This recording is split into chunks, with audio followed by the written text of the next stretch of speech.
pievēršu vai sākšu mūsu šīs dienas pasākumu, tīpaši atceroties, cik vakar mums bija laba ballīte.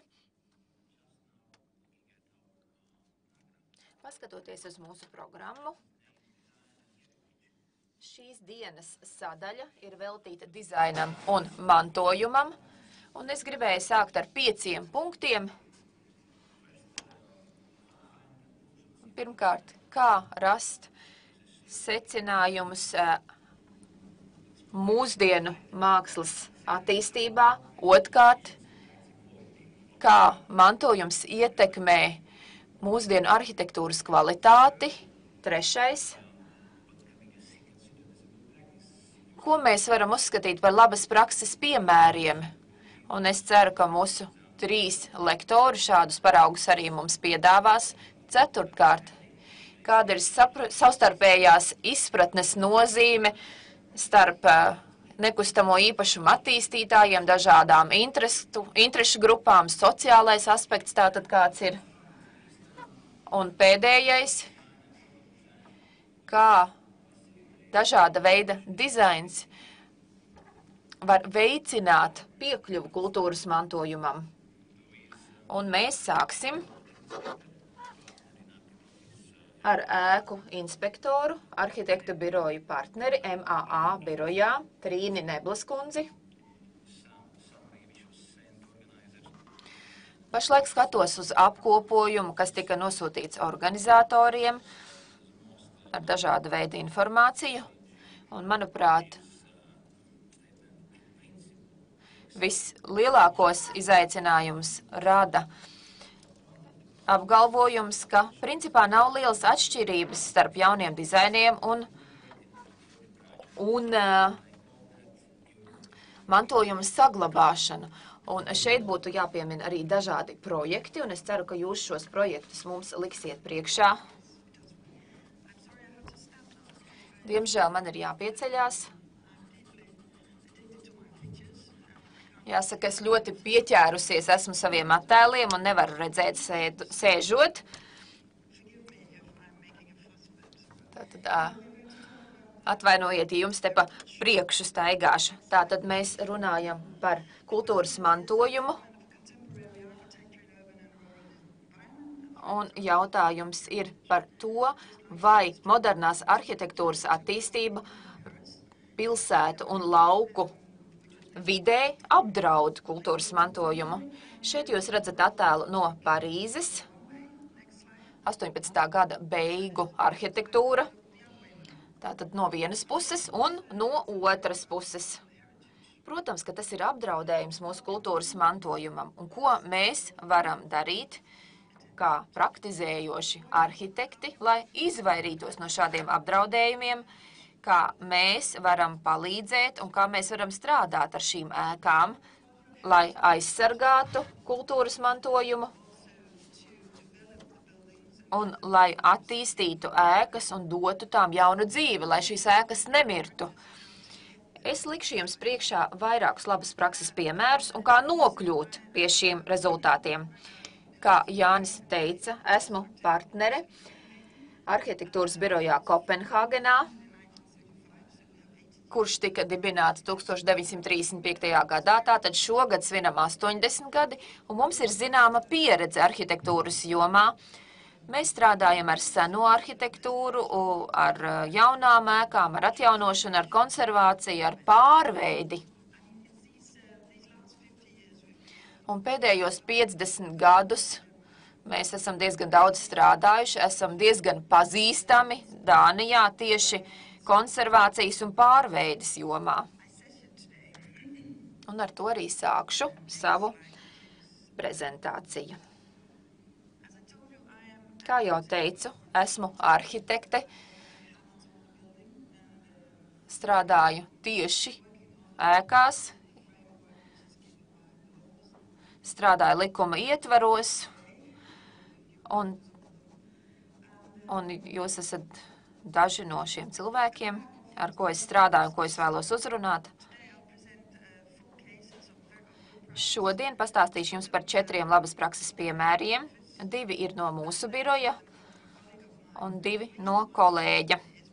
Iemesls, kāpēc esmu šeit šodien, ir tāds, ka pirms dažiem gadiem kāda somu kolēģe teica, ka ja parādīsiet 3 anonīmas konservācijas vai atjaunošanas projektu attēlus, tad es varēšu pateikt, kurš no šiem projektiem ir dāņu, jo vienmēr to var pateikt, jo šis dizains vienmēr izteikti manifestējas. Es biju pārsteigta, jo es nekad par to nebiju domājusi, bet tas man lika pārdomāt un saprast, un jāsaka, ka viņai tiešām ir taisnība. Marija Letimaka arī šeit, viņa šeit būs arī pēcpusdienā, iespējams, ka jūs varēsiet ar viņu vairāk aprunāties. Jā, tas man bija tāds kā atgādinājums par to, kā tad mēs veicam atjaunošanas darbus Dānijā. Un jāsaka, piemēram, Zviedrijā, Stokholmā, Oslo un citur valda tādas zināmas bailes no dāņiem, jo mums ir savādāka pieeja. Varbūt nav šī te pieeja tik pielāgoties gatava. Tātad mēs mūsu birojā analizējam un veidojam tādas vērtību kartes, mēģinot noteikt galvenās saglabāšanas vērtības. Tātad kā izprast, izjust ēku, sajust atmosfēru, kā pēc iespējas lielāku informāciju un zināšanas iegūt par ēku. Jo mums ir jāsaprot, kāpēc ēkas noteiktā rajonā ir īpašas, kur ir arhitektūriskie ieguvumi un zaudējumi, plusi un mīnusi, kādas ir arhitektūras vērtības saglabājot šo ēku. Mums ir jānoskaidro, kā pret šo ēku jātiesas pilsēta vidē, lai saglabātu šo ēku un ievērotu saglabāšanas atjaunošanas principus. Tātad šie ir tie jautājumi, ko es gribēju uzdot un arī rast uz šiem jautājumiem atbildes. Ja jūs iet ēkā, jums ir jāsaprot, jāizprot šī ēka pēc iespējas labāk. Jums ir jāsaprot vēsturiski iemesli, kāpēc tā izskatās, jāskatās uz tehniskiem un arī uz arhitektūras aspektiem. Lai atbildētu uz visiem šiem jautājumiem, jums ir jārod specifiskas rekomendācijas, principi, tātad, ko var redzēt, ko var pieņemt. Tātad, atklājot visas šīs lietas, piesaistot jaunākās zināšanas par materiāliem un dažāda veida metodēm, jūs esat gatavi strādāt pie ēkas. Jā, vai jūs varētu nākošo slaidu uzlikt, jo, manuprāt, esmu runājis pietiekoši par šo. Tātad mēs esam strādājuši ilgi, lai atrastu vienkāršu un skaidru metodi, lai izveidotu šo te vērtību karti senām ēkām.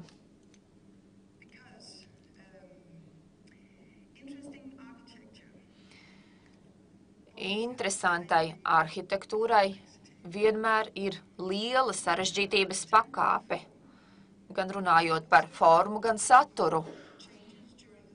Bet šo sarežģītību arī varējušas radīt ēkas dzīves laikā veiktās izmaiņas. Un šīs te sarežģītība, šī kompleksitāte ir jāatklāj, un tieši tā mēs strādājam ar ēkām. Visi šie dažādie slāņi, vēsture, stāsti, neatbilstības, pretrunas, tās ir visas lietas, kas notiek ēkā, un tās ir jāatklāj pirms jūs vispār sākat strādāt ar ēku, pirms jūs domājat par to, kā ēka izskatīsies procesa beigās. Jums ēka no sākuma ir jāsaprot, pirms jūs vispār pieņemat kādus lēmumus. Nākošo slaidu, lūdzu. Tātad šīs ir vērtības, par kurām vienmēr runājam. Šīs ir pieredzes vērtības, subjektīvas vērtības. Es nerunāju, nediskutēju par vērtībām, jo tas varbūt iederētos citās debatēs, un tam būtu nepieciešamas stundas un stundas, bet šie ir vārdi, ko vienmēr iekļaujam mūsu analīzē, kad strādājam pie dažādiem gadījumiem. Tātad autentiskums, arhitektūras vērtības un tam līdzīgi. Man visas nav jānolas, jūs varat izlasīt paši. Tātad ir šīs te svarīgās lietas, par kurām mums ir jārunā. Mums ir jārunā arī par atmosfēru, kā to noteikt, kā kvalificēt, ko jūs jūtat, kad ierodaties ēkā, kā to varat nodot saviem klientiem, pastāstīt, komunicēt. Visiem cilvēkiem, kas pie šīs ēkas strādā, tātad tas ir nākošais solis mūsu analīzē. Tas ir ļoti interesanti, jo visi runā par to, ko redz, jo ir viegli runāt par to, ko var saredzēt, bet ir daudz grūtāk runāt par to, ko jūs jūtat, un kāpēc laba arhitektūra vismaz man ir laba arhitektūra, kamēr citiem varbūt tā nav laba arhitektūra. Nākošais slaids, lūdzu. Sāksim ar ēku. Tātad lielā pelēkā ēka pa kreisi. Sena noliktava. Nē, jāatgriežas atpakaļ, saka runātāja. Tātad šeit mēs runājam par senas noliktavas atjaunošanu, kas tika būvēta 1882. gadā, un atjaunošana notika 1986. gadā, kas ir apmēram pirms 40 gadiem. Jāsaka, ka šis ir diezgan interesants jautājums, jo, manuprāt, šis atjaunošanas projekts joprojām ir ļoti svaigs, lai gan jāsaka, ka tas ir sava laika bērns. Tur tāda spēcīga vīzija, ko var arī redzēt.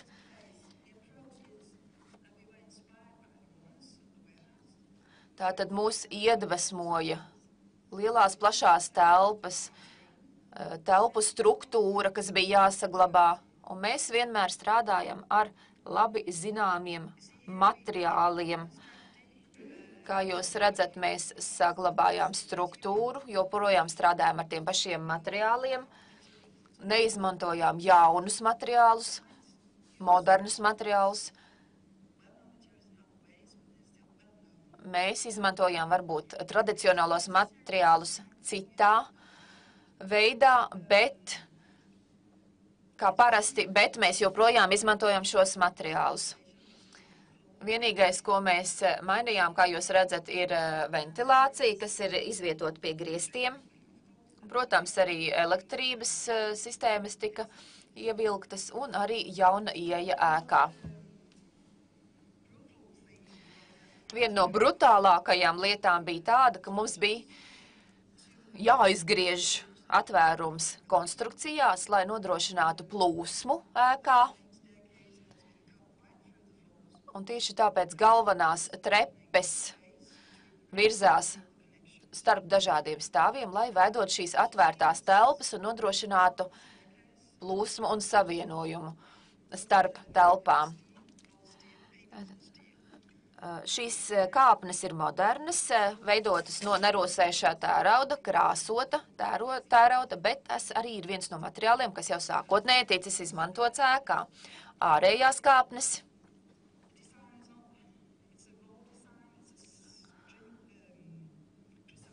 Tātad šis ir tāds precīzs,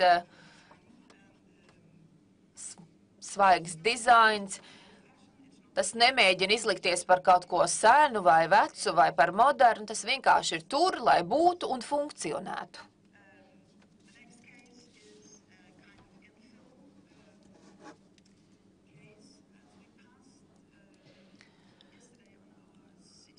Vakar, pastaigājoties pa pilsētu, mēs redzējām līdzīgu gadījumu, tātad slimnīca.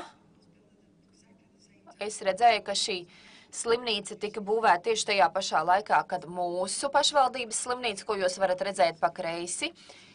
Tātad šis komplekss tika būvēts apmēram 1850. gados, un to pameta kā slimnīcas ēku pirms 10-15 gadiem. Un tad visu šo te kompleksu nopirka Kopenhāgenes universitāte un pārveidoja par universitātes teritoriju. Lai gan tā bija plaša teritorija, tomēr bija nepieciešama papildus vieta. Mēs veicām visa šī kompleksa vērtību kartes izstrādi.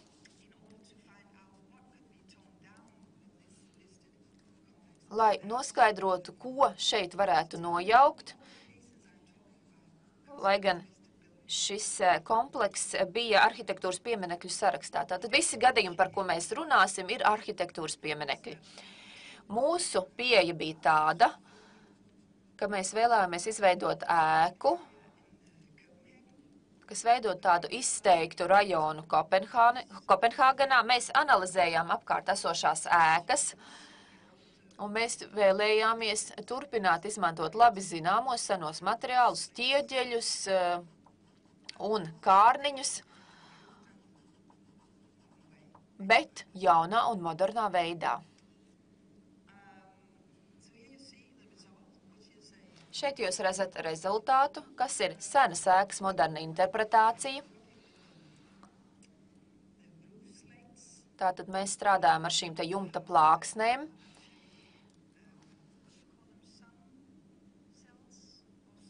Puse no jumta ir klāta ar solārajiem paneļiem.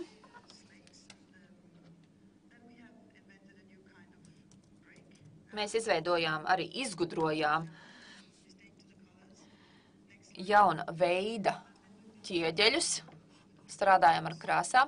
Runājot par logiem, arī šeit tika īpaši pieeja izmantota. Kā jūs redzat, mums ir līdzīga dizaina un izvietojuma logi, un mēs strādājam ar tām pašām krāsām.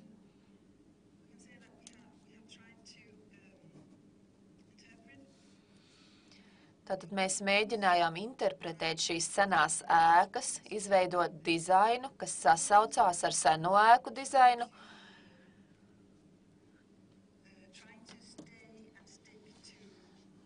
Un kas mēģina pieturēties pie tiem pašiem materiāliem, kas runā vienā valodā ar pārējo pilsētvides daļu. I'm now turning to a colleague of mine. Tagad runāšu par kolēģis darbu, Migelsenes darbu. Viņai ir mazs birojs Kopenhāgenā, tāpat kā man. Un Linda Mikelēna vairāk strādā pie tādām muižiņām, pie muižiņu atjaunošanas. Mums ir daudz šādu muižiņu ap Dānijā.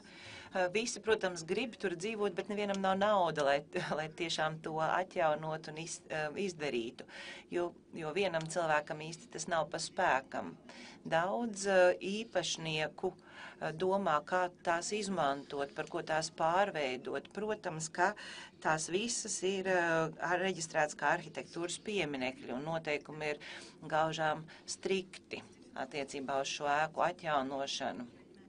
Un tiešām ir jāliek lietā visa iedvesma un izdoma, lai tās pārveidot. Šī, piemēram, tiek pārveidot par brīvdienu māju, kas funkcionāli maina tās funkcijas. Es tagad runāju par rietumspārnu, kas kādreiz bija arhīvi un garāža, un šobrīd tas ir spā un sauna, tā kā salons un centrs.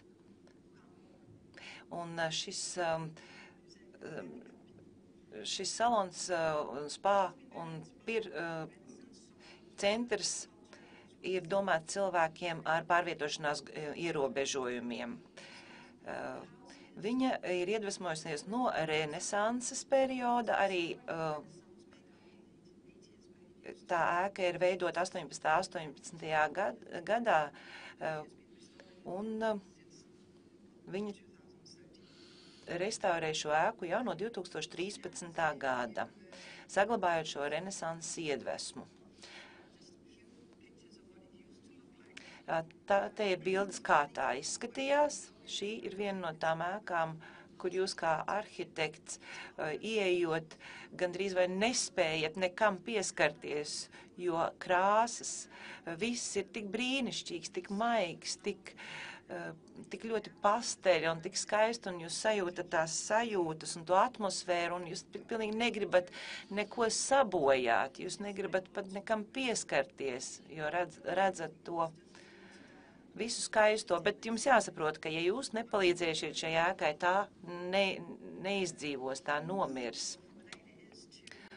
Un ko tad darīja šie arhitekti? Viņi vēlējās saglabāt arī istabu izvietojumu, tādējādi saglabājot šo sajūtu, šo senatnes sajūtu, kāda bija toreiz, kā šīs istabas ir izvietotas. Līdz ar to Linda ir strādājusi ļoti daudz pie šiem zīmējumiem. Viens no zīmējumiem ir, kā tas ir izskatījies, un otrs, kā viņi to ir pārveidojis. Tātad jūs redzat, kā ir saglabātas iepriekšējās istabas, to atrašanās vieta. Viņi strādāja ar oriģināliem lieliem vārtiem, un to pārveidojot par saunu un spā centru ir bijis ļoti grūti, tīpaši tad, kad jums ir nepieciešama dienas gaisma. Viņa, radot ko jaunu, izmantoja, protams, veco, un tādējādi to pārtaisīja. Es pat negribu šeit runāt par dizainu. Dizainam ir jābūt kā funkcijai, nevis kā kaut kam konceptuālam. Es tagad nesākšu žēloties par pārāk lielu saules gaismu, bet man šobrīd liekas, ka te ir pārāk spīd uz ekrāna gaisma. Un jūs labi varbūt neredzat, kā tiek izmantoti materiāli. Piemēram, šī muižiņa bija mežu vidū atrodās, līdz ar to tika izmantots, un arī tagad atjaunojot izmantots koks apdarē un arī pašā ēkas celtniecībā. Tad struktūras, jeb telpu kopējais izmantojums šeit, piemēram, ļoti precīzi parādīts kopējā vīriešu un sieviešu dušas telpā un pirts telpā.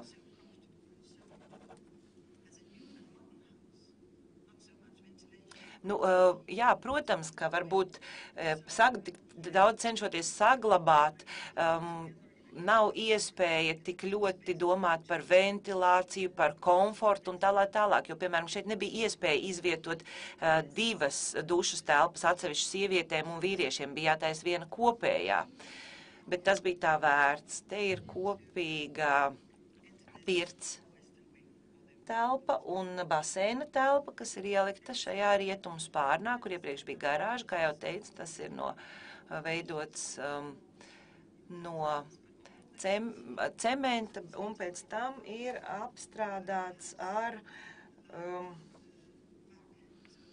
kaļķakmeni, ar kaļķakmenes plāksnēm. Arī tas ir vēsturiski.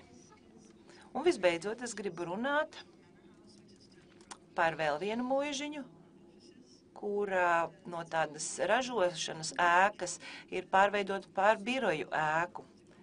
Šobrīd tas ir multifunkcionāla biroja ēka. Līdzīgi kā iepriekšējā ēkā bija jāsaglabā vecais, un šī arhitekti teica, es pārveidošu tā, lai tas stāvētu mūžīgi, nu, ja vismaz 100 gadus. Un šai jaunajām funkcijām ir tikpat liela vērtība kā vecajām ēkas funkcijām.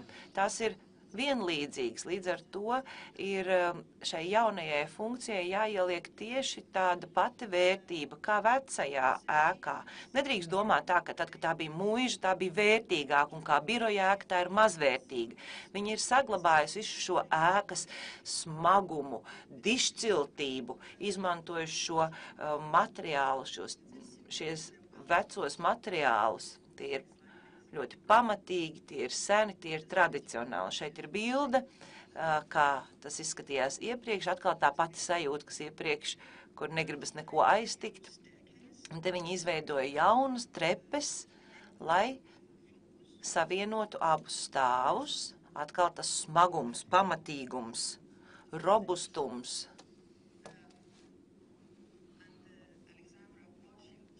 Un Aleksandra Voršīlde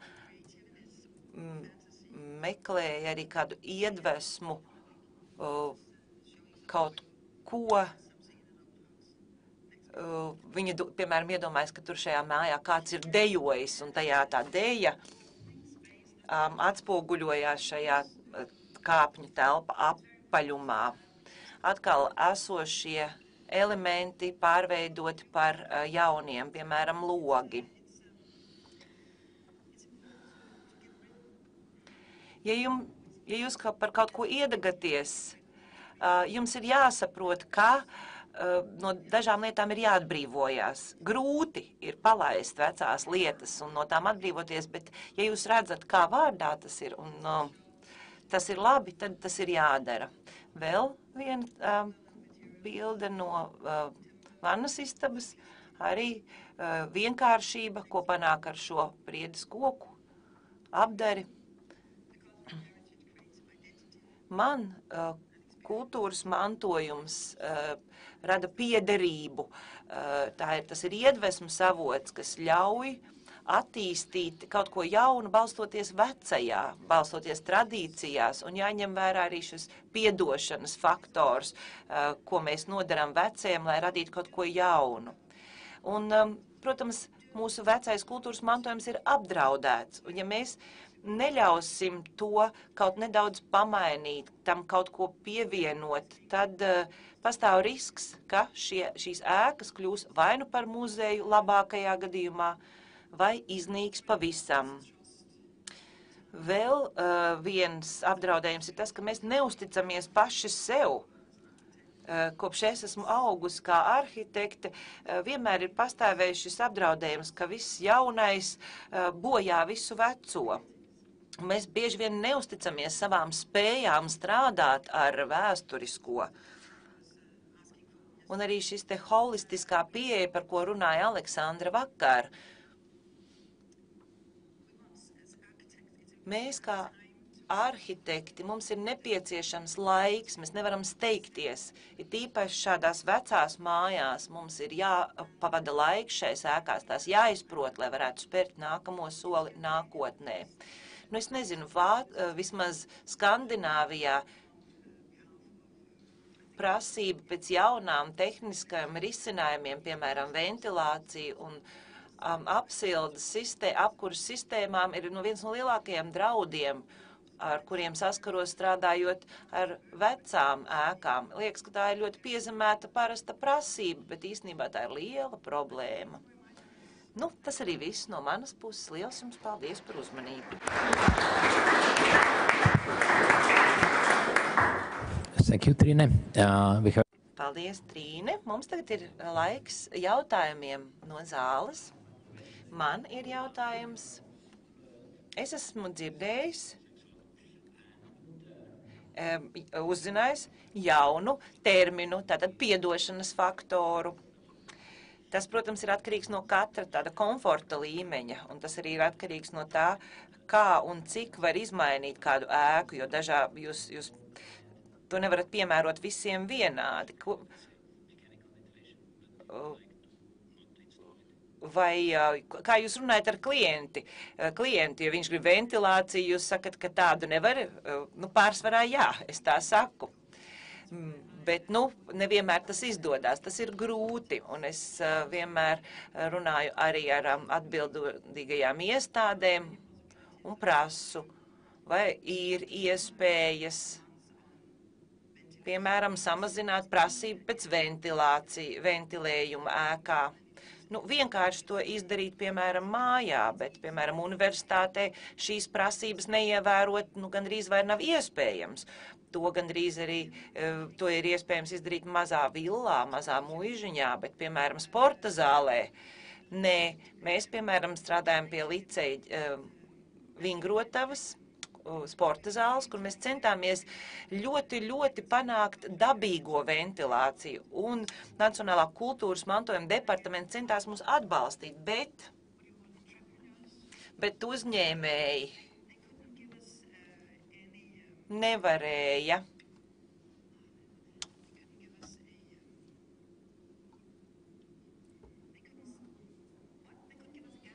Nevarēja mums dot nekādas garantijas. pastāvēja šis risks, ka šāda ventilācijas sistēma tomēr nedarbosies. Un tāpēc mums bija jāpanāk kompromiss, jāmeklē risinājums, kas būtu apmierinoši gan pasūtītājiem, uzņēmējiem, gan iestādēm, gan kultūras mantojuma nodeļai. Bet tad, kad es runāju par šo piedošanas faktoru, piedošanu no abām pusēm, no kultūras mantojuma puses, no mūsu puses, tas ir arī attiecas uz to, ka man ir jāsaka klientam, man ir jāspēj pateikt klientam, ka šī ēka ir tā vērta, lai tā paliktu tāda, kā tā ir. Jo lielākai daļai cilvēku ļoti patīk vecas ēkas, viņiem patīk tur dzīvot, tur ieiet. Tas ir kaut kas, ko vispār nevar ar naudu nopirkt, jā, bet nu šīs vecās ēkas kļūst aizvien dārgākas, tas arī. Jā.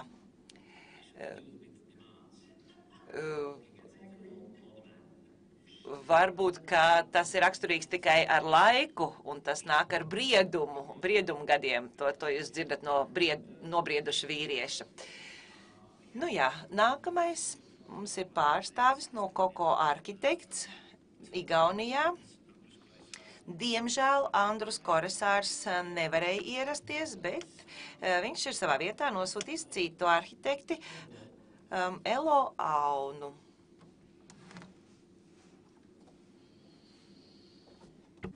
Do I have to use the microphone? Okay. It's going to be a jingle between these three things, but I'll try to manage. Hello to everyone. Labdien visiem, mans vārds ir Elo, un es aizstāju Andrusu. Diemžēl viņš nevarēja ierasties, bet es centīšos visiem spēkiem viņu aizstāt. Un es gribētu sākt ar stāstu, ko Andrus, kurš ir Koko Arhitekts līdzdibinātājs, un viņš šo stāstu stāstīja Parīzē lekcijas laikā dažas nedēļas atpakaļ. Un šī lekcija bija par tieši pašu tēmu, ko mēs šodien apskatām.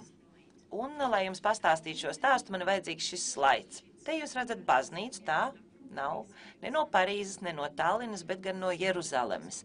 Šī baznīca sauc Svētā Sapulkra baznīca un tiek uzskatīta kā viena no svētākajām baznīcām pasaulē, jo tiek uzskatīts, ka no šejienes Jēzus uzbrauc debesīs.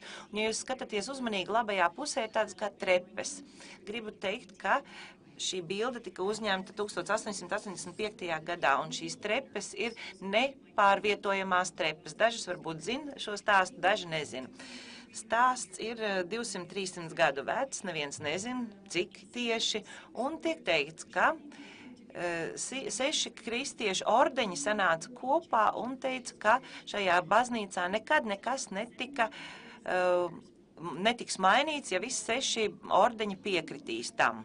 Un tajā laikā, kad šī vienošanās tika panākta, notika kaut kādi darbi pie logiem, un tad bija tur trepes pieslietas, un šīs trepes līdz ar to kļuva par vienu no arī lietām, ko nedrīkst mainīt.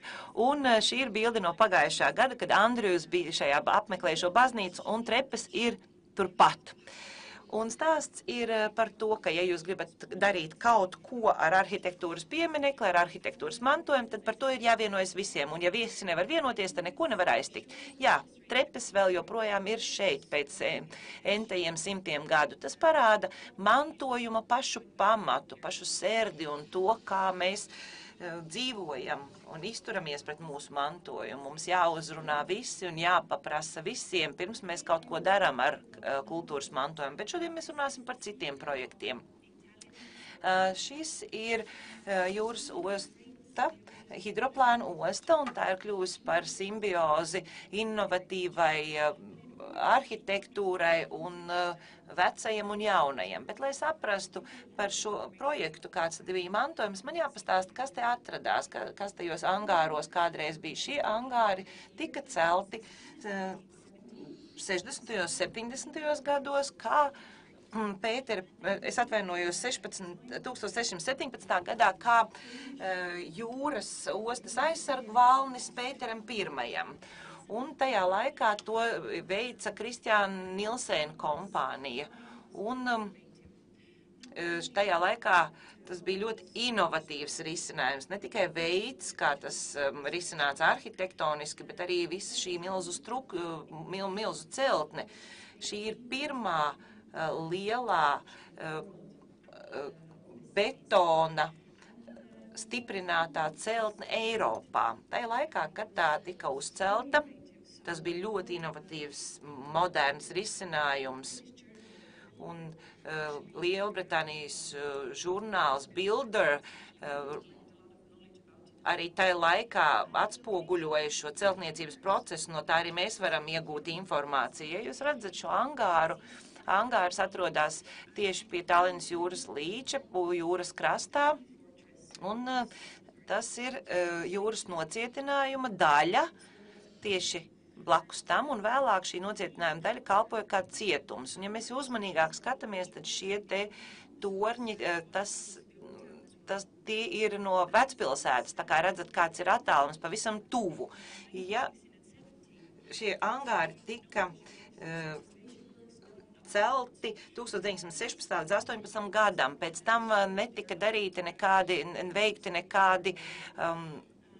nekādi restaurācijas darbi. Un šī ir bilde no padomju laikiem. Jā, būs daudz bēdīgu bilžu, diemžēl, no padomju laikiem. Šī ir viena no bēdīgām bildēm, kā šī osta izskatījās, kā pret to izturējās padomju laikā. Tai laikā padomju armija izmantoja to kā noliktavas, un akvatorijas ap to bija pilns nogrimušu kuģu un dažādu samestu lietu. Šī ir vēl viena bēdīga bilde. Tā ir tieši pirms atsākās rekonstrukcijas darbi 2010. gada aprīlī. Un kā jūs zināt, kā jau es teicu, šī ēka nekad nebija tikusi restaurēta. Angāri dienu jo dienas kļuva sliktākā stāvoklī un katru gadu gruva un gruva. Un ar to mēs saskārāmies, tā izskatījās ēka, kad mēs sākām renovāciju. Pie mums ieradās eksperti gan no Zviedrijas, gan citām valstīm, un visbiežākā rekomendācija, ko mēs dzirdējām, bija, jā, lai palaidiet to. Saglabājiet varbūt šīs drupas, godiniet tās, pielieciet plāksnīti un skumstiet par tām, jo tajā laikā pat varbūt ne nauda bija lielākās bažas, ko izteica eksperti. Viņi teica, ka tas nav paveicams, lielākā daļa to teica, bet valsts bija gatava investēt naudu pētījumā un analīzē par to, vai projekts ir paceļams, un Koko arhitekts piedalījās šajā konkursā 2009. gadā un vinnēja konkursu.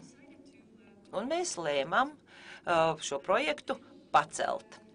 Un palīdzot Tallinas inženieriem no Tehniskās universitātes, tīpaši Karls Luigers profesors, kurš tajā laikā bija 86 gadus vecs, viņš ir mūsu, kā es teiktu, stūrakmens, jeb ledlauzis. Es gribu teikt, ka bez viņa palīdzības šis projekts nekad nebūtu realizēts.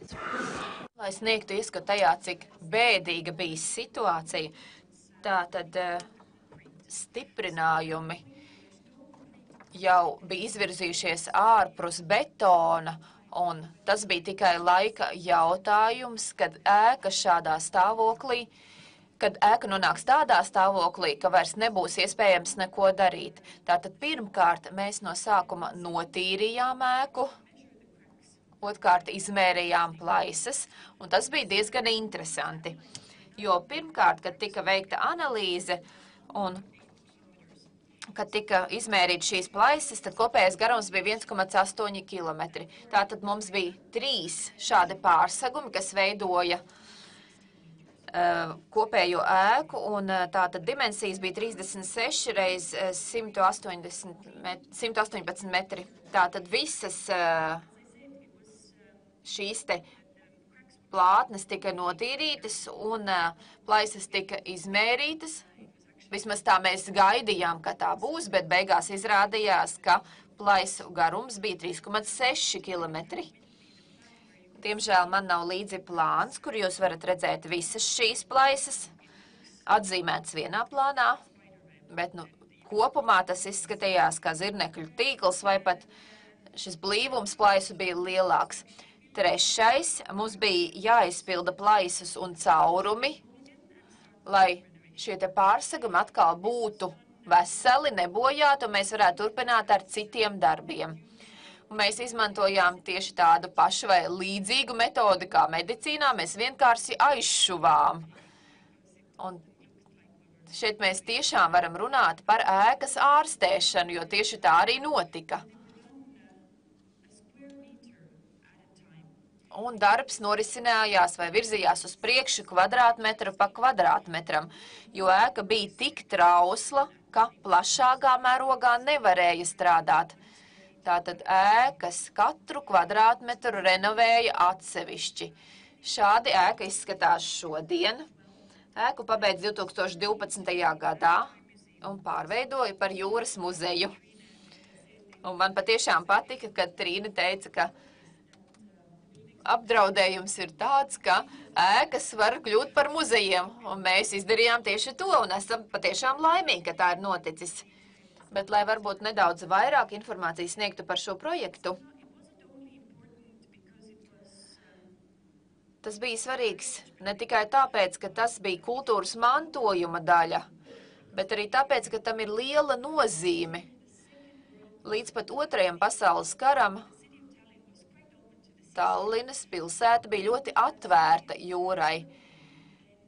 Iestājoties padomju laikiem, šī bija Padomju Savienības rietumu robeža, un cilvēkiem vairs nebija atļauts doties pie jūras. Tātad 200 metrus no jūras krasta cilvēki vairs nedrīkstēja pārvietoties. Un cilvēki vienkārši nedavās pie jūras, jo tas nebija atļauts. Tas bija drošības apdraudējums. Un tieši tāpēc šo zonu ārkārtīgi nopietni apsargāja, un tā bija militarizēta. Un parasts cilvēks vienkārši nevarēja daudzus gadus atpūties jūrmalā. Un cilvēki aizmirst par šādu iespēju. Kad šis projekts tika uzsākts, Tallina bija kultūras galvaspilsēta 2011. gadā. Un viens no šī gada lielākajiem uzdevumiem bija padarīt Tallinu atkal par jūrmalas pilsētu. Un šis bija viens no svarīgākajiem šī uzdevuma aspektiem. Un jāsaka, patiešām cilvēki tagad dodas uz jūrmalu.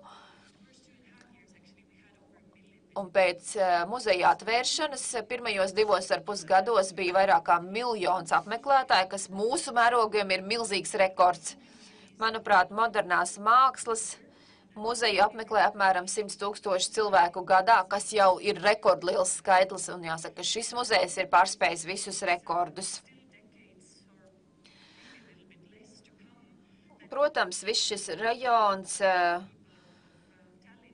un tā atjaunošana prasīs vēl daudzu gadu darbu, tā lai tas tiktu atvērts cilvēkiem pilnībā, bet jāsaka, ka šis ir solis uz priekšu.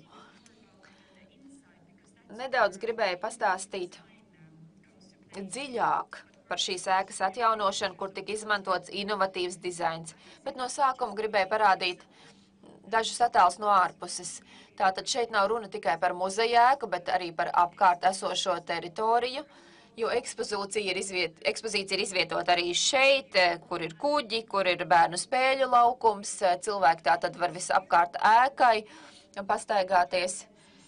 Un ēkas priekšā, jūras pusē, mēs izmantojām tādu pašu grafisku risinājumu, apļveida, un no augšas to ļoti labi var atpazīt, un pat helikopteri tur var nolaisties, tātad tam ir arī praktiska nozīme.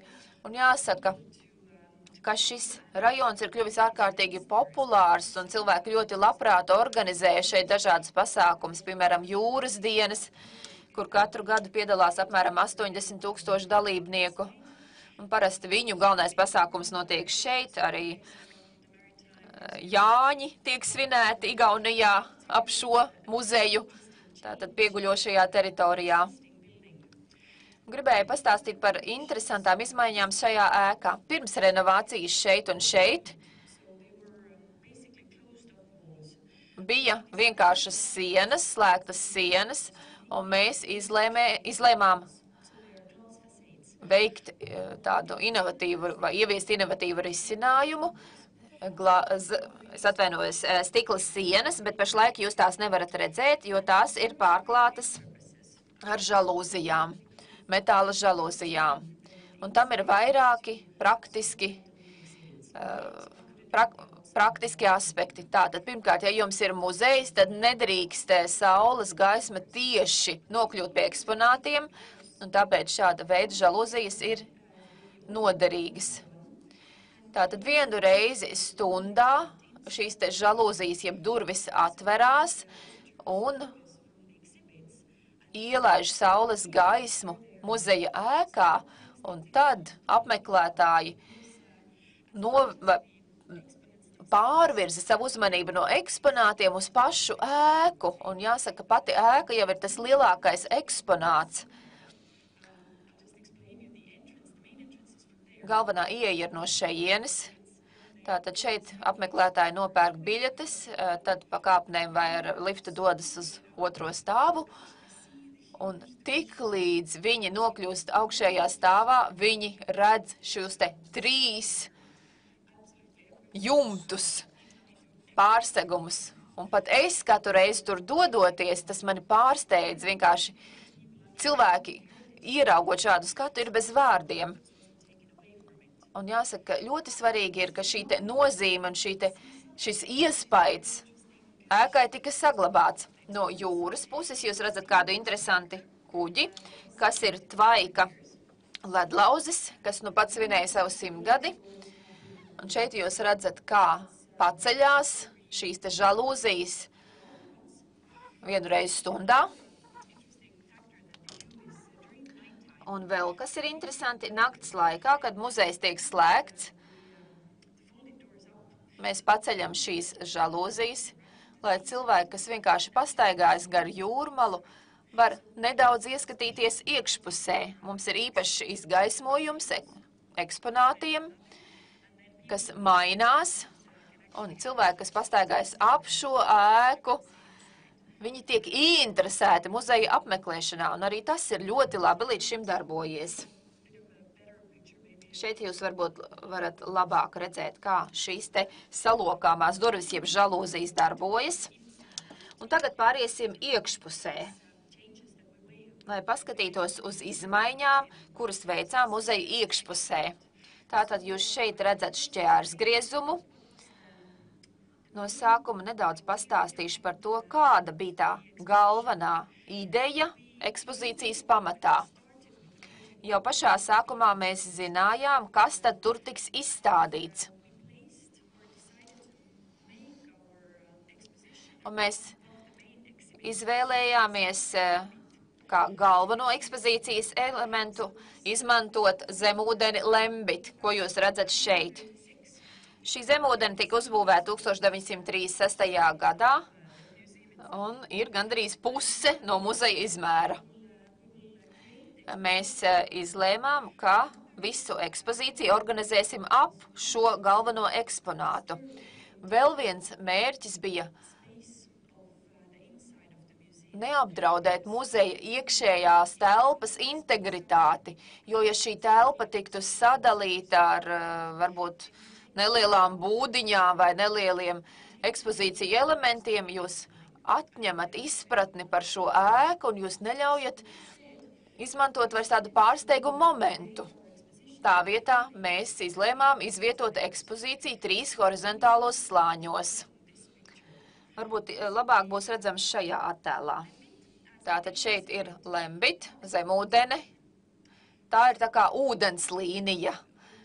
Apmeklētāji, kas šeit virzās pa tiltiņu, it kā iet pa ūdens līniju, un viss ir kas ir apakšā, tātad tas viss ir zem ūdens. Tur ir mīnas, kartes, vraki, viss, kas ir virs ūdens līnijas. Ir lietas, kas ir gaisā, piemēram, hidroplāns, kas ir sena hidroplāna kopija, Mums arī tiek atskaņoti kāju saucieni, un ieejot muzejā, jūs jūtaties kā jūras pasaulē. Daži attēli no iekšpuses. Pirms es jums parādu attēlu pēc. Gribēju pievērst jūsu uzmanību pašu šo te betonu pārklājumu iekšpusē. Tātad izskatās, ka tur it kā plūst upes. Un tā īstenībā arī bija. Tieši tāpēc, ka šie angāri bija tik sliktā stāvoklī, ūdens ļoti bieži iekļuva ēkā un gadu gaitā ūdens bojāja griestus, bet tajā pašā laikā tas izskatījās diezgan skaisti. Un kopā ar kultūras padomi mēs gribējām radīt tieši tādu pašu sajūtu arī atjaunotajā ēkā. Tas bija ļoti grūti, bet es ceru, ka mums veicās labi. Jāsaka, tā bija tāda eksperimentāla pieeja, jo mums nebija nekādas sapratnes par to, kā padarīt šādu efektu naturālu, dabīgu. Tātad mēs pārklājām griestus ar plānu cementa slāni, nokrāsojot to ar tumšu pigmentu un izsaucām ugunsdzēsējus, kas ar šļūtenēm nomazgāja griestus, un pēc izskaušanas griesti izskatījās šādi. Un domājot par šo procesu, jāsaka, ka esmu joprojām pārsteigta, ka mums ļāva tā eksperimentēt.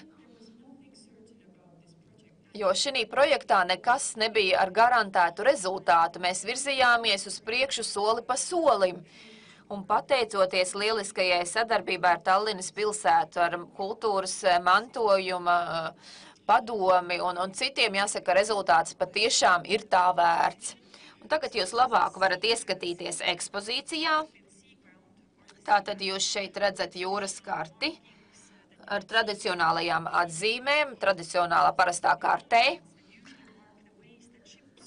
Ar dzeltenajām līnijām parasti tiek atzīmēti kuģu ceļi, bet šeit mēs atzīmējam apmeklētāju ceļus. Jūs redzat arī mīnas jūras gultnē. Jūs arī redzēsiet vraka attēlu. Apmeklētāji ienāk šeit. Viņi virzās apkārt pa tiltiņu.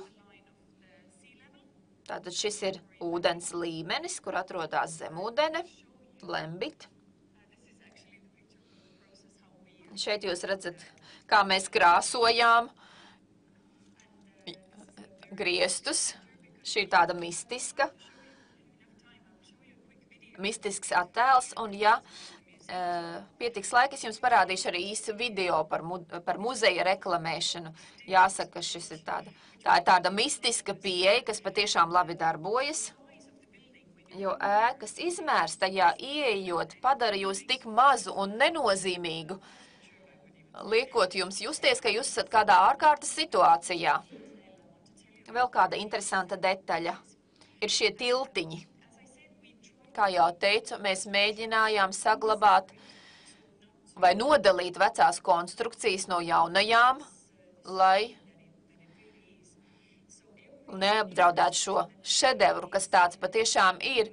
Un tieši tāpēc visas jaunās konstrukcijas ir vai nu 1 metru no sienām vai pilnīgi nodalītas, tātad nav nekādā veidā savienotas. Un šie tiltiņi ir ārkārtīgi interesanti, jo mēs iedvesmojamies no 19. gadsimta dzelzceļa tiltiem, lai gan tika izmantota jauna tehnoloģija, 3D tehnoloģija. Visas šī te metāla detaļas ir citā formā. Kad šīs te detaļas tika izgatavotas pēc 3D izdrukām, tad strādnieki vispār nesaprata, kā visu to salikt kopā, jo viņi neko tādu nebija darījuši. Bet jāsaka, rezultāts ir tāds, ka šis tiltiņš izskatās it kā virzītos pa ekspozīciju. Un šis te izliekums, jāsaka, ir diezgan stāvs un atbilst jumta izliekumam. Virzoties uz augšu, tad šī punktā apmeklētāji gandrīz var pieskarties hidroplānam un no augšpuses apskatīt visu ekspozīciju. Un šeit jūs redzat cilvēkus tieši šajā vietā. Tātad uzejot augšā, liekas, ka jūs ir 90 grādos pret grīdu.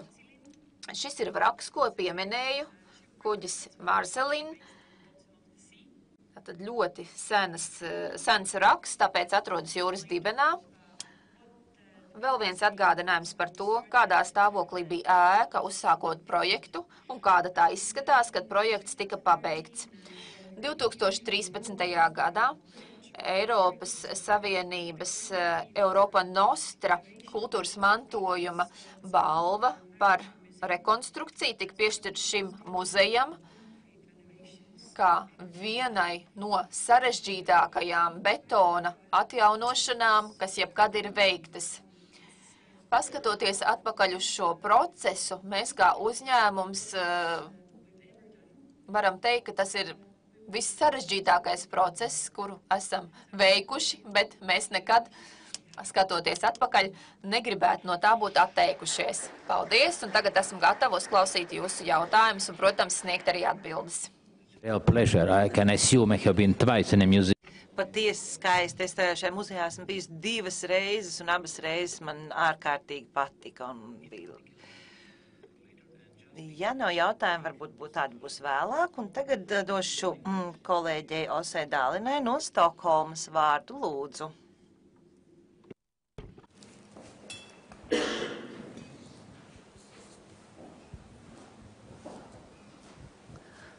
So thank you so very much for... Liels paldies par uzaicinājumu. Tiešām liels prieks ierasties Rīgā. Es nekad te nebiju bijusi. Brīnišķīga un iedvesmojoša pilsēta. Es palikšu šeit arī pa brīvdienām, tā kā man būs iespēja redzēt vairāk no brīnišķīgās pilsētas. Es šodien runāšu par to, kas notiek Stokholmā šobrīd. Un, manuprāt, situācija ir atšķirīgāka, kā tā ir Rīgā, jo mēs ļoti šobrīd ātri mainām vēsturisko bildi Stokholmā. Un savās 20 minūtēs es gribu jums pastāstīt par to, kā mēs strādājam, gan stratēģiski, kā mēs saglabājam kultūras mantojumu stratēģiski, kā arī par mūsu politikas dokumentiem, metodēm, kā arī nākšu klajā ar piemēriem.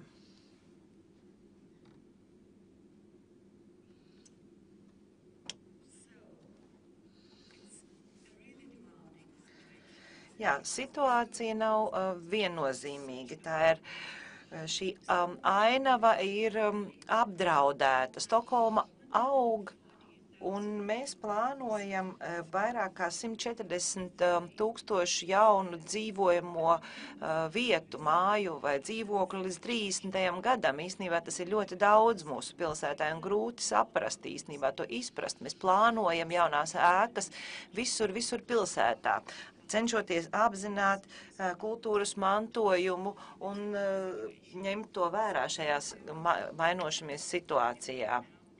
Mēs attīstam dažādas vadlīnijas politikas, domājot par to, kādu metodu izmantot vienā vai otrā gadījumā. Mūs iedvesmo UNESCO rekomendācijas vēsturiskai urbānai ainavai. Mēs uzskatām, ka īstenībā tā ir ļoti laba vadlīnija grāmata, un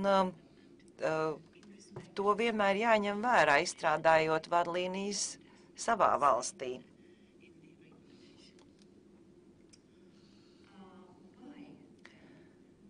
Kāpēc?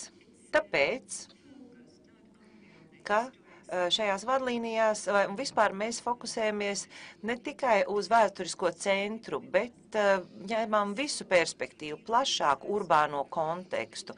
Mēs skatāmies topogrāfiju, uz esošo, uz vēsturisko, uz moderno, uz infrastruktūru, atvērto telpu, izmantoto telpu parkiem, telpisko izskatu un domājam arī par to, kas šajās rekomendācijās ir teikts, proti netaustāmais identitāte, atšķirīgums. Es pastāstīšu par savu izcelsmi. Es esmu man ir vēsturnieka izcelsme, un esmu arhitekte, esmu bijusi dažādās padomēs, un šobrīd strādāju ar Stokholmas pilsētu, tas ir ļoti jauki, bet ļoti grūti, jo es strādāju ar pilsētu plānošanu, it īpaši runājot par sociālo ilgtspējību un domājot par stratēģijām nākotnē, saglabājot vēsturisko kultūras mantojumu. Es strādāju kā konsultante, un tieši tādēļ man jāsaskarās ar daudz dažādiem projektiem un jāmeklē šis zelta vidusceļš, kā ievērot visu intereses, kā ņemt vērā visu intereses. Pirmām kārtām saglabājot kultūras mantojumu. Tātad ir pilsētas plāns Stokholma, ko izstaigāt ar kājām, un šeit pilsētai šī plāna ietveros pilsētai jābūt īpaši skaistai, jo to apskatīs cilvēki staigājot ar kājām, veltot tai laiku. Te ir vesela virkne ēku šajā takā, ko cilvēki izstaigā pa Stokholmu ar kājām. Jeb šajā ceļā vēl plāns. Mums ir jāturpina izglītojušais darbs par pilsētas vēsturu. Mēs plānojam, kā saglabāt un nodot tālāk šo vēsturiskumu. Tas ir ļoti vienkārši noformulēt un pateikt, ka tā tas būtu jādara, bet īstenībā ļoti grūti to izdarīt praksē, īpaši tādā situācijā, kas tik ātri mainās.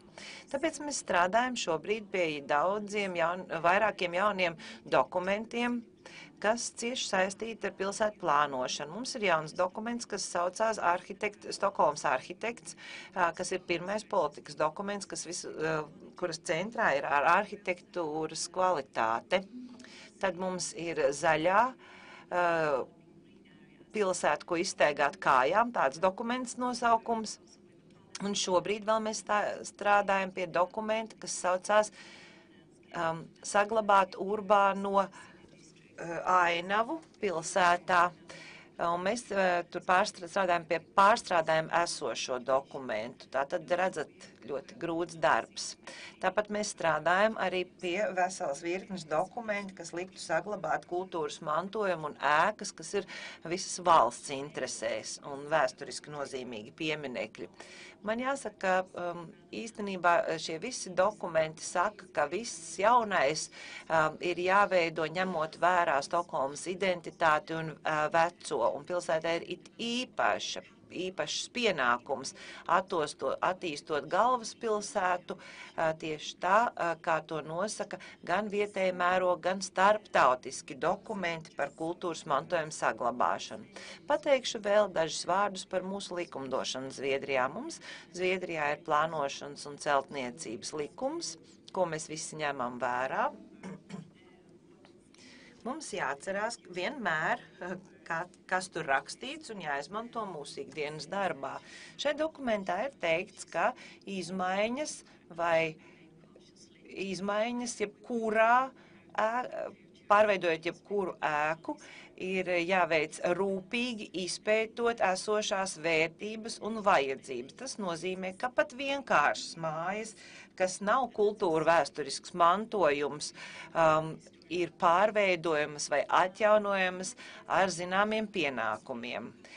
Protams, ka tur ir teikts, ka ēkas, kas piekrīt kultūras mantojumam, vispār nedrīkst tikt restaurētas bez saskaņošanas. Tad ir runa vai virkne teikumu, kas runā par to, ka likumdošanā ir noteikts, ka nedrīkst mainīt krāsu, formu un tā tālāk.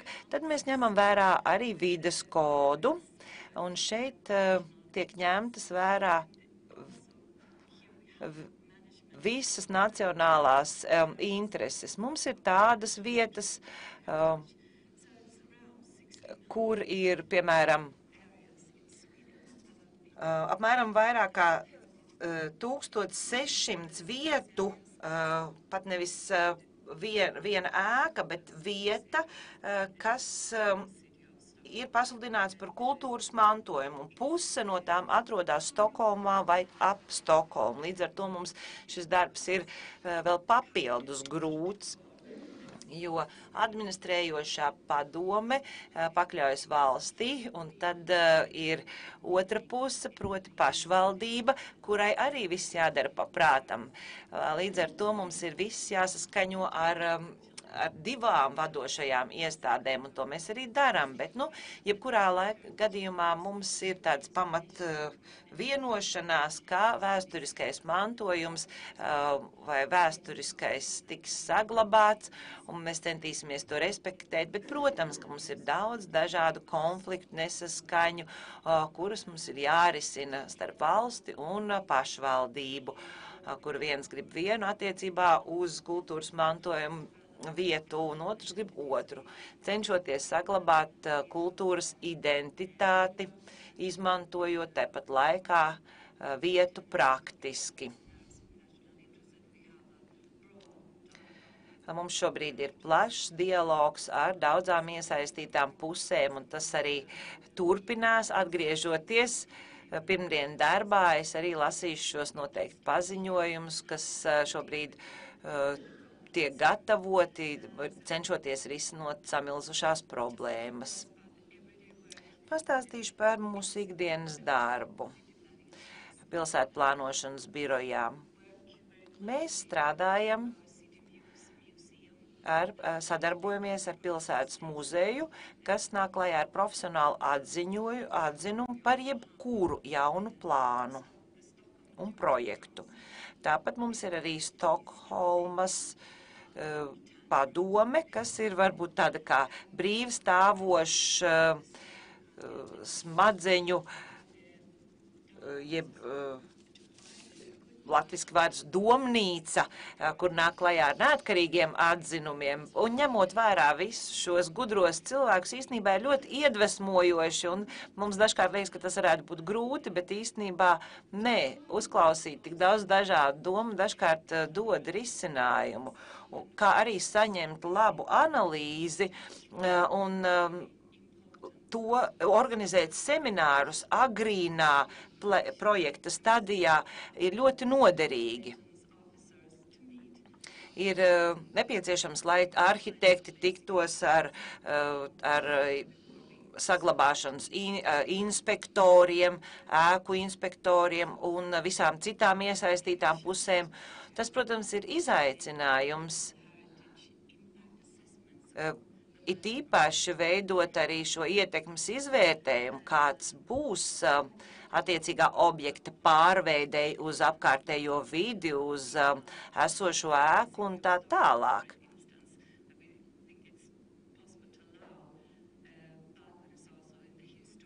Mums ir lielas diskusijas par to, vai atļaut pievienot, piemēram, balkonu esošai vēsturiskai celtnei, bet to mēs veicam kopā ar pētniekiem, inženieriem, ne tikai arhitektiem. Mēs sadarbojamies ar pilsoņiem, mums ir pilsoņu dialogi tiek organizēti, jo uzskatām, ka informētība par kultūras vērtībām ļoti pozitīvi ietekmē attieksmi pret šiem objektiem. Šis ir paviljons, ko mēs pārvietojam pa visu pilsētu, tai brīdī, kad vēlamies ar pilsoņiem apspriest kādu projektu. Mēs cenšamies meklēt jaunus un jaunus dialogu formas ar dažādiem iedzīvotāju slāņiem. Tas ir ļoti svarīgi arī no kultūra vēsturiskā perspektīvas, ne tikai saņemt šo ekspertu atzinumu atļauju. Mēs vēlamies, lai mūs izprastu un zaļo gaismu dot arī iedzīvotāji, kur dienā saskarās ar šīm ēkām, šīm vietām un tā tālāk. Mēs izmantojam arī daiva analīzi, kas īstenībā ir Baltijas jūras valstu sadarbības rezultāts. Man liekas, ka Norvēģija, jāsaka paldies, viņi padarīja lielāko darbu, un šāda veida analīze tiešām tiek izmantotas, paskatoties uz pilsētvides un mantojuma analīzi plašākā perspektīvā. Mēs to izmantojam tad, kad plānojam tīpaši lielākas telpas vai lielākas lielākas vietas. Tad mums vēl ir arī pilsētu plānu stratēģija. Mēs cenšamies tādējādi saglabāt centru, Stokholmas centru, bet arī centrs mainās, tas aug, tas izplešās iet pāri tiltiem, un mums ir jānāk klajā ar papildinātajām piezīmēm šim plānam, ar pielikumiem. Mēs šobrīd vēlamies arī vairāk savienot šos dažādos pilsētas rajonus, padarot arī tos un tā pašā laikā tādus kā vienotus, lai tie nebūtu kā brīvstāvoši rajoni, bet pārplūstu vienā no otras.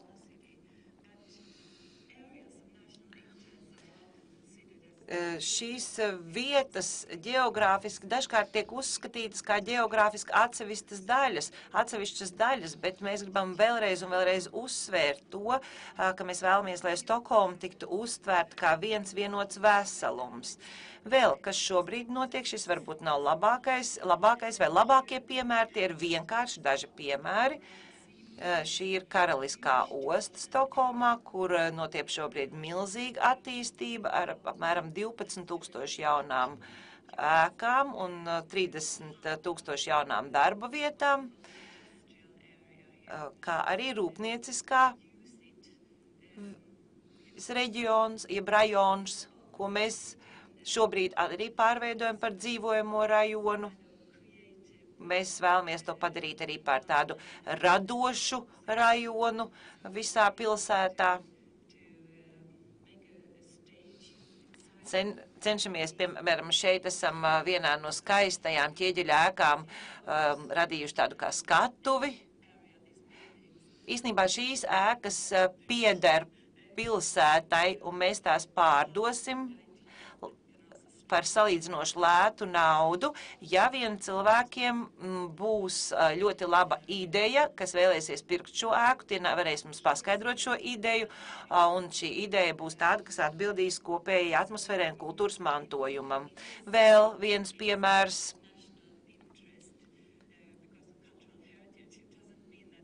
Pat ja piemēram, parks vai kāda vieta ir pasludināta par nacionālo mantojumu, vēsturisko mantojumu, tas nenozīmē, ka to vispār nevar aiztikt.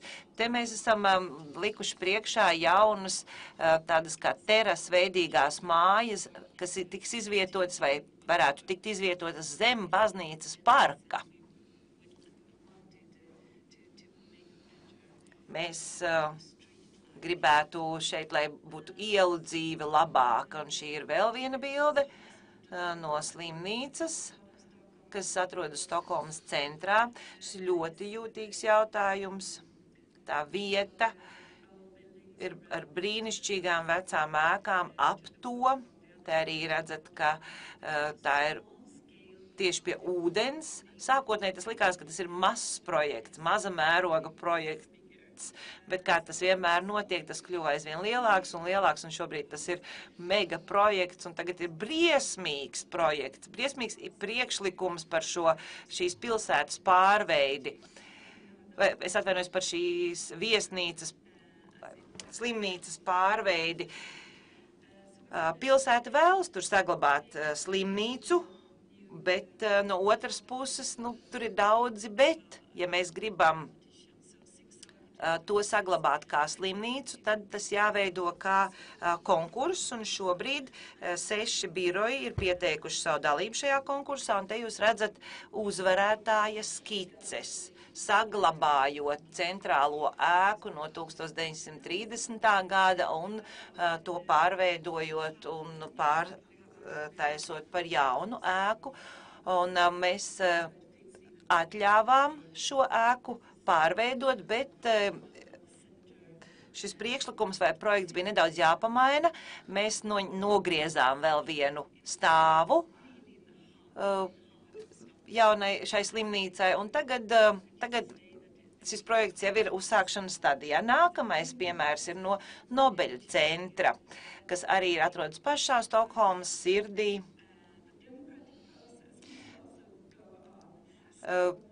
Jā, demokrātiskiem procesiem ir jāturpinās. Šis priekšlikums šobrīd ir apspriešanas stadijā.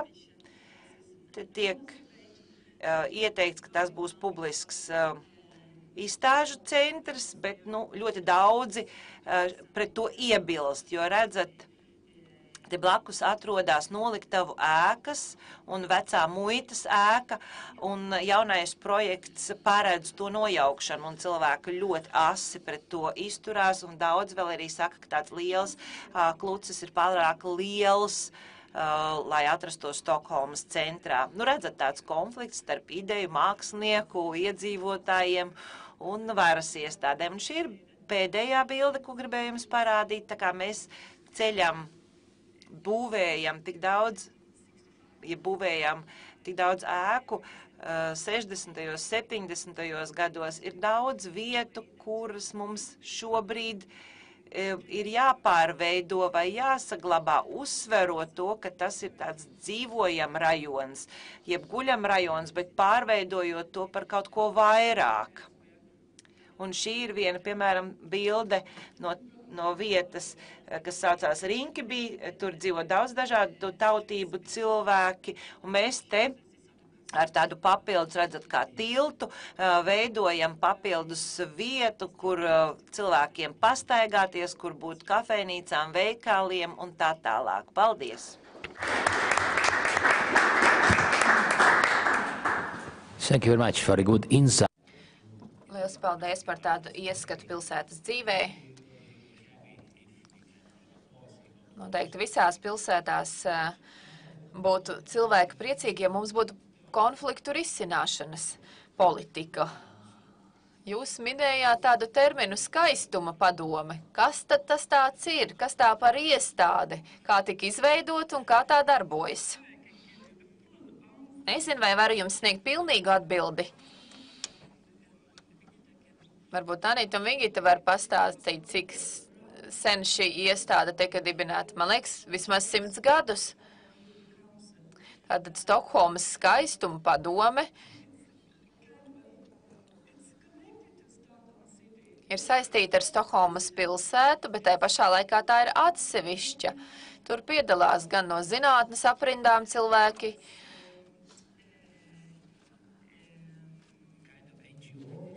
vai tas ir tāds kā, tā ir tāda kāda nevalstiskā organizācija? Tā ir brīva, neatkarīga organizācija, bet saistīta ar Stokholmu, un mēs maksājam par viņu konsultācijām.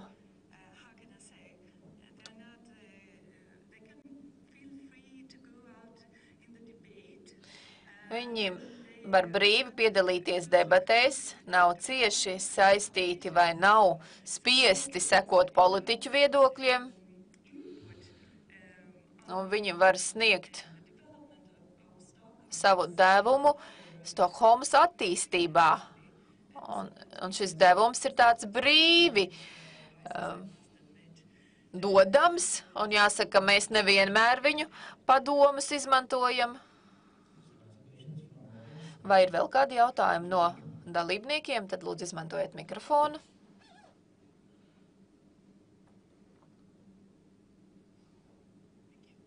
Paldies. Labdien, esmu no Igaunijas. Es gribēju jautāt, jūs pieminējāt, ka lūdzat padomu no pilsētas muzeja. Mums būs jaunais kultūras mantojuma likums un plānojam dziļāku sadarbību arī ar muzejiem. Gribēju pajautāt, kā šis process norisinās un kas ir tie cilvēki no muzeja, kas formulē šos padomus konsultācijas, vai tie ir arhitekti vai kādi citi profesionāļi muzejos, jo vismaz Igaunijā mums pašlaik jautājums ir par to, ka muzejā vispār var būt tikai daži profesionāļi un ka viņi vienkārši pat nevar sniegt profesionālas konsultācijas.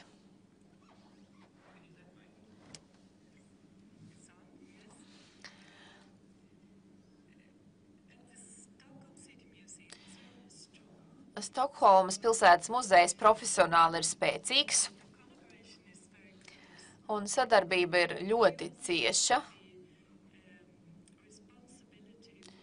Viņi ir arī atbildīgi par klasifikācijas sistēmas izveidi Stokholmā, kur tiek norādīts, kāda ir katras ēkas, katra rajona vērtība.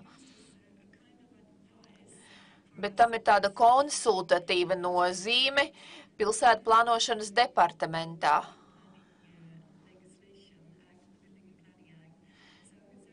Jo mums ir šis te celtniecības un plānošanas akts, un mēs saskaņā ar šo te aktu pieņemam lēmumus, bet viņi ir tās mūsu profesionālās zināšanas pilsētā.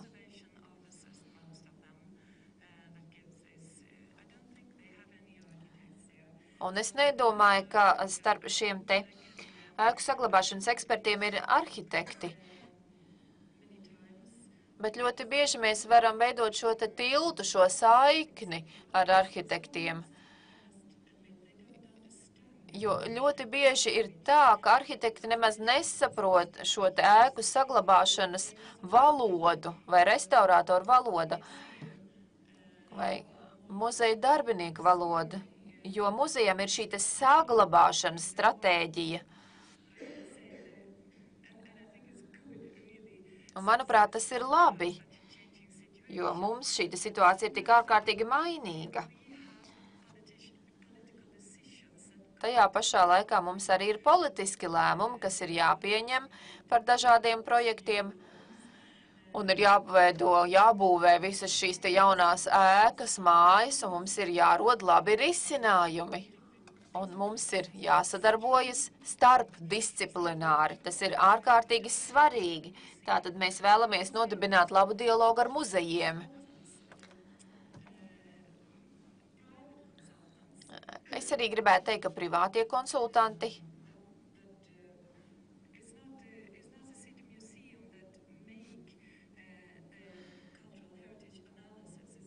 jāsaka, ka privātie konsultanti veids kultūras mantojuma analīzi, un šī analīze ir daudz pragmatiskāka. To nedara Stokholmas pilsētas muzejs. Mēs arī uzskatām, ka ārkārtīgi svarīgi, vismaz tad, kad mēs veicam tādu plašu kultūras analīzi,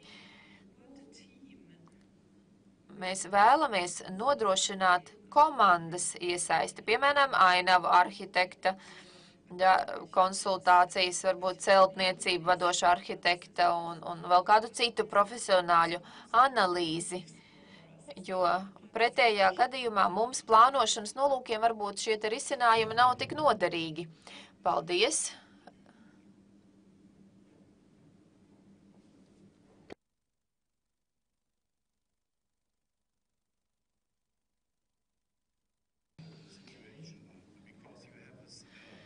Manuprāt, šī situācija ir nenovērtējuma. Jums šī te dialoga dalības ārkārtīgi labā kultūra.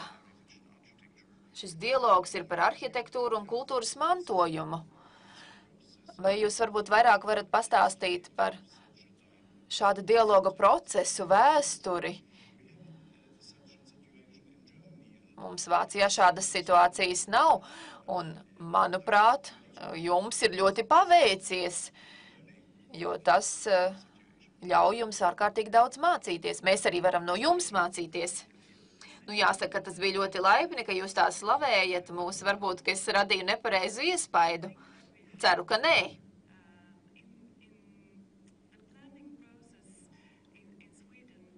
Plānošanas procesa gaitā Zviedrijā jāsaka, tā vienmēr ir bijusi tāda tradīcija nonākt pie kopsaucēja. Mums ir ļoti daudz sanāksmju.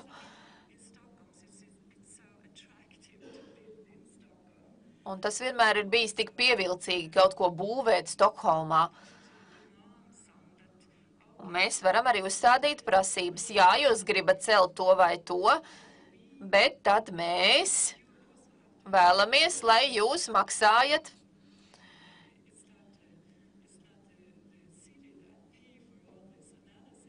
Nu, ne jau pilsētā ir jāmaksā par šīm analīzēm, pilsēta to arī nedara. To apmaksā celtniecības uzņēmumi.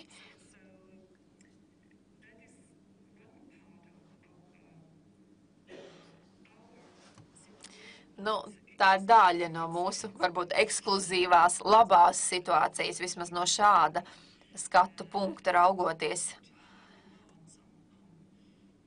Jo mēs varam izvirzīt augstas, stingras prasības dažāda veida izpētēji.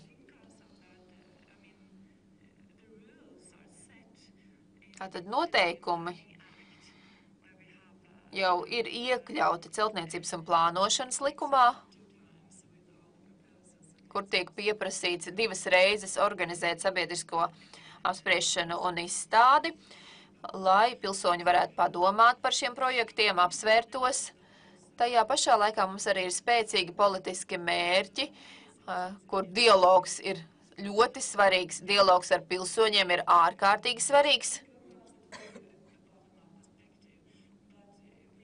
jo ir jābūt šiem te skatījumam no apakšas uz augšu. Mēs ļoti daudz mūsu birojā runājam par to, ka ir ārkārtīgi sarežģīti, ka mums ir tik daudz lielu projektu, kas nolicinās vienlaicīgi un īsts laika posms, jo šim dialogam ir nepieciešams laiks ar pilsoņiem, ar kaut kādiem citiem spēlētājiem, lai šis dialogs būtu jēdzīgs, lai nebūtu tā, ka tā būtu vienvirziena komunikācija. Jāsaka, šī ziņā es neesmu īpaši apmierināta ar esošo situāciju, bet mēs saprotam problēmas būtību un mēs mēģinam izdomāt labākas dialogu formas. Bet tajā pašā laikā es nevaru teikt, ka mēs šeit esam kādi pasaules līderi. Nu, tā kā ir jau 11 pēdējais jautājums no klausītājiem. Tas varbūt nav jautājums, bet ir komentārs. Tātad jūs runājāt par laika analīzi. Tā ir tāda oriģināla pieeja. Tātad no sākuma bija tāda doma, kā izveidot tādu kā Wikipēdiju, bet mēs vēl neesam paspējuši to izdarīt, tas gan notiks. Jā, šeit ir dažādas disciplīnas, dažādas nozeres, bet lai cilvēki varētu lasīt, apgūt par vidi un nodrošināt šo te pārmantojamību. Un tad arī pievienot šīs vērtības. Un līdzīgi arī ir šeit, kad mums ir šī te mijiedarbība starp dažādiem sektoriem un nozarēm un arī ar cilvēkiem, klausītājiem. Manuprāt, Dānijā ļoti laba prakse ir tāda, ka katru gadu norisinās konference, kur piedalās Nacionālās kultūras mantojuma pārvaldes pārstāvi un arī arhitektu asociācija. Katru gadu rīko katra no pusēm. Tātad jūs skatāt piemērus, varbūt jaunus, pretrunīgus. Šie ir atjaunošanas piemēri un tiek organizētas debates. Tātad arhitekts, kas veic šo te projektu atbalsta, kāpēc viņš ir darījis tā vai tā, un savukārt citi, kā jau Dāņi dara, tieši pauž savu viedokli. Bet ir ļoti labi, ka ir šis dialogs un ir savstarpējā sapratne. Un runājot par jūsu muzeju, jūras muzeju, man tas bija kaut kas jauns. Ka jūs gūstat šo atgriezenisko saiti no apmeklētājiem, kur ir planšetdatori, kur viņi var arī sameklēt vairāk informācijas un var arī piedāvāt viņiem iespēju, vai tiek viņiem piedāvāt iespēju nosūtīt informāciju jums, un tā ir tāda saikne, un tā ir tā sistēma, kas mums būtu jāattīsta. Paldies, mēs esam ļoti labi nonākuši pie secinājumiem, ka mums vajag sistēmu. Bet nu jau ir dažas minūtes pēc 12, tāpēc mums būs kafijas pauze. Liels paldies un ceru, ka noteikti tiksimies vēl kādu reizi. Paldies!